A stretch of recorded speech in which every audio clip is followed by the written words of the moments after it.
Hello guys, welcome back to my channel. আজকের ভিডিওতে আমরা যে টপিকটা নিয়ে ডিসকাস করবো এটা ভীষণ ইম্পর্ট্যান্ট একটা টপিক। তার কারণ সেবি একটা নতুন সিস্টেম ইন্ট্রোডিউস করতে চলেছে এবং এই সিস্টেমটার নাম হচ্ছে ক্লোজিং অকশন সেশন অর্থাৎ ক্যাশ সিস্টেম। এই যে ক্যাশ সিস্টেমটা আসতে চলেছে এর কাজ হবে ক্লোজিং প্রাইস ডিসকভার করা।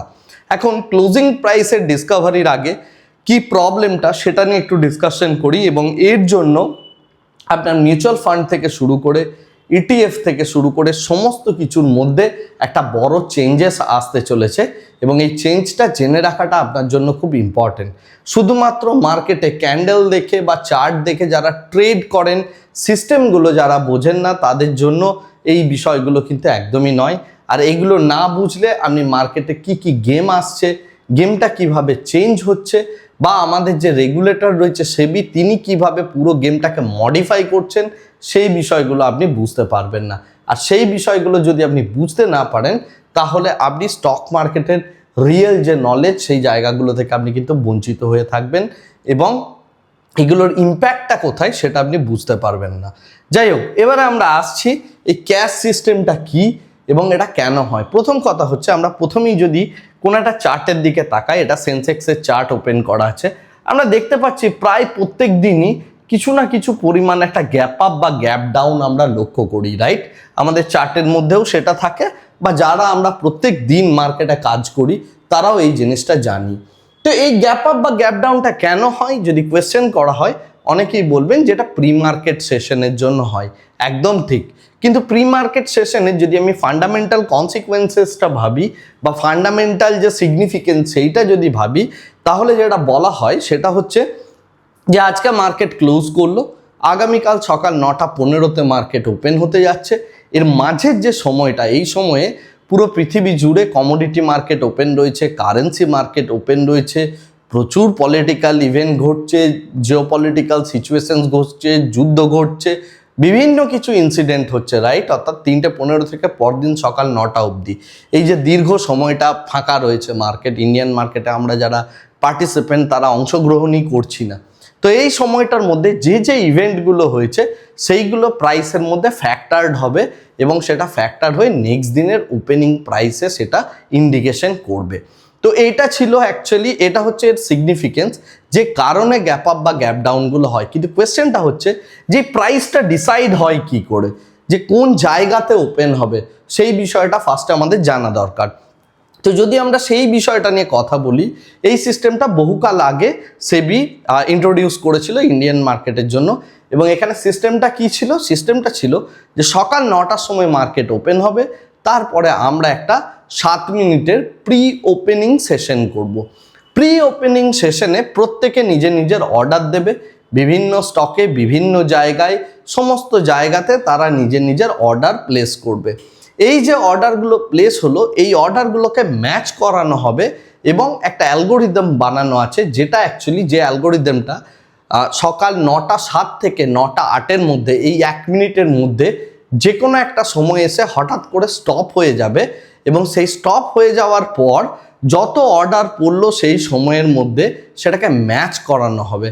অর্থাৎ উপরের দিকে যত বাই অর্ডার পড়েছে ওপেনিং প্রাইসে সেগুলোর ভলিউম এবং নিচের দিক থেকে যত ক্লোজিং প্রাইসগুলো সেল অর্ডার পড়েছে সেইগুলোর প্রত্যেকটার ভলিউমকে পুরোপুরিভাবে ম্যাচ করানো হবে।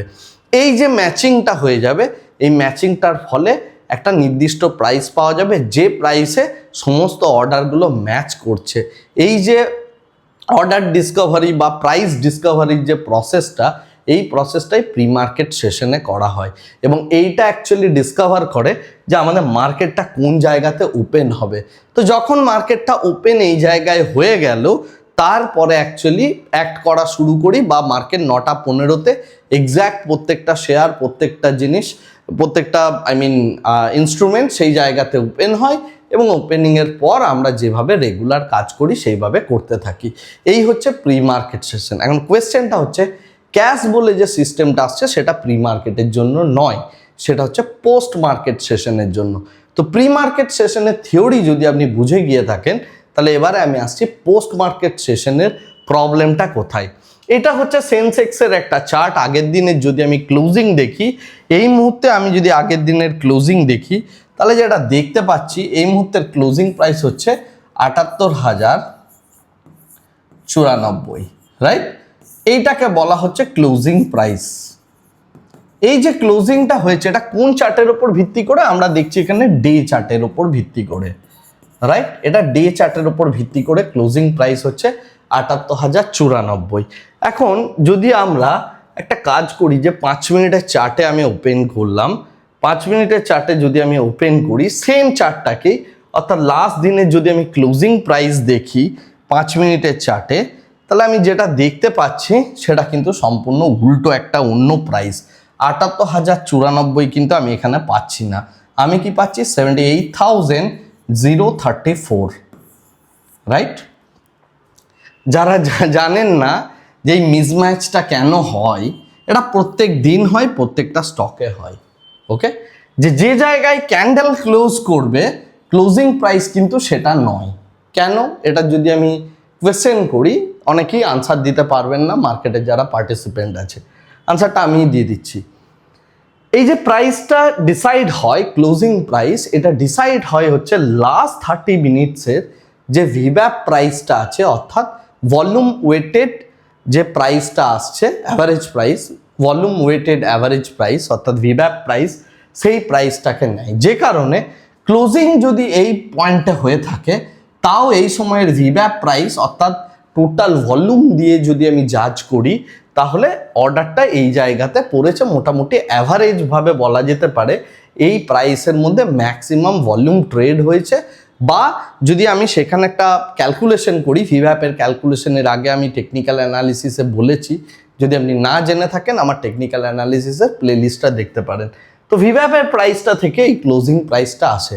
তো এখানে কি হয়, একটা ডিসক্রিপেন্সি আসছে সামান্য পরিমাণ। এখন প্রবলেমটা কোথায়?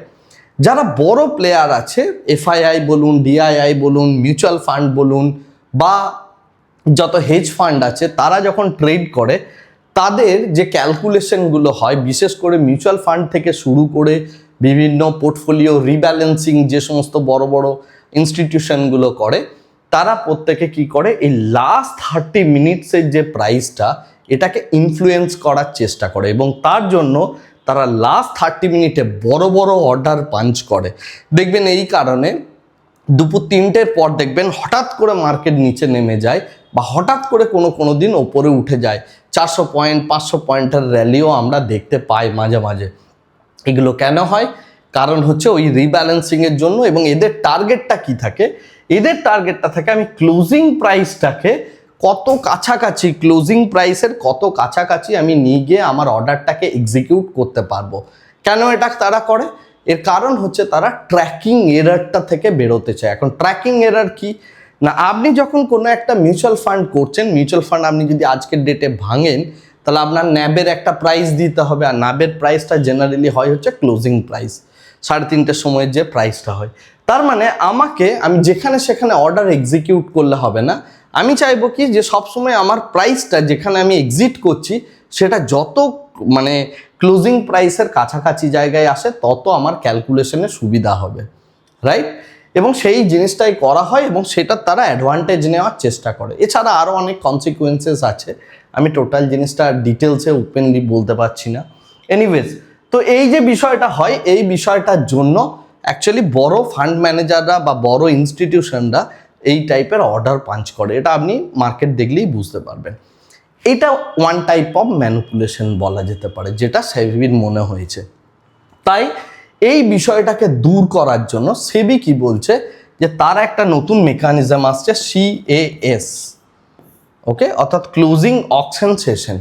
যেভাবে আমরা প্রি মার্কেটে ক্লোজিং প্রাইস ডিসকভার করেছি 3:15 পর থেকে, এরপরে সেম টাইপের জিনিস হতে চলেছে সোমবার থেকে, অর্থাৎ 3:15 অবধি নর্মালি যেমন ট্রেড করছি সেরকম ট্রেড হবে। তারপরে 3:15 পরে 3:30 অবধি যে সময়টা আসছে, এই সময়ের মধ্যে এটাকে 3টে পার্টে ভাগ করা হয়েছে। প্রথম 5 মিনিটের মধ্যে আপনি মার্কেট অর্ডার, লিমিট অর্ডার দুটোই পাঞ্চ করতে পারবেন। সেকেন্ড 5 মিনিটের মধ্যে শুধুমাত্র আপনি শুধুমাত্র আপনি লিমিট অর্ডার পাঞ্চ করতে পারবেন। এবং লাস্ট 5 মিনিট এবং তথাপি 3:40 অবধি যে টাইম পিরিয়ডটা থাকবে, এই টাইমের মধ্যে আপনার ডিসকভারি প্রসেসটা টোটালি চলবে। এবারে এইটা যে তারা ইমপ্লিমেন্ট করছে, এই জিনিসটা ইমপ্লিমেন্ট হবে প্রথমত ফেজড ম্যানারে, অর্থাৎ প্রথমে এটা এফএনও স্টকগুলোর মধ্যে করা হবে। তো ন্যাচারালি আপনি যে গেমটা প্লে করছেন, যদি আপনি ইন্ট্রাডে প্লেয়ার হন বা কোনো কিছু হন, তো সেই জায়গা থেকে আপনি 3:15 আপনাকে ক্লোজ করতে হবে নর্মাল গেম, এবং তারপরের যে পার্টটা বা যে অর্ডারগুলো পড়বে সেগুলো সব চলে যাবে হচ্ছে অকশনে, এবং অকশনের ওপর ভিত্তি করে সেই অর্ডারগুলো অ্যাকচুয়ালি এক্সিকিউট হতে চলেছে আগামী দিনে। এবং যেহেতু এফএনও স্টকে প্রথম এই জিনিসটা অ্যাপ্লাই করা হচ্ছে, তো এফএনও স্টকের এফএনও সেগমেন্টটা চলবে হচ্ছে 3:40 অবধি, এবং তার মধ্যে এই ক্লোজিং প্রাইসটা ডিসকভারি হবে। কেন ক্লোজিং প্রাইসটা ইম্পর্টেন্ট? কারণ মিউচুয়াল ফান্ডের জন্য, তাছাড়াও এফএনও কন্ট্রাক্টের কোথায় এক্সপায়ারি হবে সেটা বের করার জন্য। সুতরাং সমস্ত কিছু মিলে অ্যাকচুয়ালি বড় প্লেয়ারদের যেই লাস্ট আওয়ার ম্যানিপুলেশন, সেই জিনিসটা থেকে সম্পূর্ণভাবে বের করার জন্য সেবি এই টোটাল গেমটা প্লে করছে বা এই রুলটা আনছে। এই রুলের প্রভাবে কি হবে? এই রুলের প্রভাবে আমরা ক্লোজিং প্রাইসটাকেও ওপেনিংয়ের মতো একটা ডিসকভারি প্রসেস দেখতে পাবো। কিন্তু এর যেটা প্রভাব আসবে সেটা হচ্ছে লাস্ট এই 15 মিনিটসে প্রচুর বড় বড় অর্ডার পড়তে চলেছে আগামী দিনে, এবং এই ক্লোজিং প্রাইসটার মধ্যেও আমরা বড় গ্যাপ আপ গ্যাপ ডাউন টাইপের সিচুয়েশনস দেখতে পাবো। সো সুতরাং লাস্ট 15 মিনিটস মার্কেট ভোলাটিলিটির জন্য রেডি হয়ে যান, এবং আগামী দিন থেকে এই যে ক্লোজিং প্রাইসটা ডিসকভারি হবে সেটা যদি বড় ইনস্টিটিউশনের ফেভারেবল জায়গায় না আসে, তারপর দিনে তারা কিন্তু আবার একটা নতুন মানে গেম প্লে করার চেষ্টা করবে, যেটা তারা প্রি মার্কেট সেশনে করবে নেক্সট ডে। তো সেই কারণে মার্কেটের মধ্যে একটা ড্রাস্টিক্যাল পরিবর্তন আসতে চলেছে। আর সব থেকে ইম্পর্টেন্ট যে জায়গাটা আমাদের মতো রিটেল প্লেয়ারের জন্য, যে জায়গাটা সব থেকে ইম্পর্টেন্ট, সেটা হচ্ছে এই ক্লোজিং প্রাইস ডিসকভারিটা বলে দেবে যে মার্কেটের অর্ডার, বড় অর্ডার কোন প্রাইসে পড়ছে সেটাও বোঝা যাবে, এবং এখান থেকে আগামী দিনে নতুন বেটার কোয়ালিটির স্ট্র্যাটেজিও বেরোতে চলেছে। তো সেই জিনিসগুলোকে বোঝার জন্য, এই সমস্ত কিছু করার জন্য আপনাকে নিজেকে স্টাডি করতে হবে। আর স্টাডির কথাই যখন উঠলো, একটা কথা বলে দিই, আমার মেন্টরশিপ প্রোগ্রামের ফর্ম অলরেডি ওপেন আছে। এই ভিডিও ডেসক্রিপশন বক্সে যদি আপনি যান এবং তার সাথে ফার্স্ট কমেন্টে আপনি মেন্টরশিপ প্রোগ্রামের টোটাল ভিডিও লিঙ্ক এবং ফর্মের লিঙ্ক পেয়ে যাবেন। যদি আপনি নিজেকে সুইটেবল মনে করেন, আপনি অ্যাপ্লাই করতে পারেন। 10ই সেপ্টেম্বরের মধ্যে পুরো অ্যাডমিশন প্রসেস আমরা ক্লোজ করতে চলেছি। আজকের ভিডিওটাকে আর এর থেকে বেশি দীর্ঘায়িত করছি না, ভিডিওটাকে এই জায়গাতেই স্টপ করছি। Thank you very much, bye bye, tata.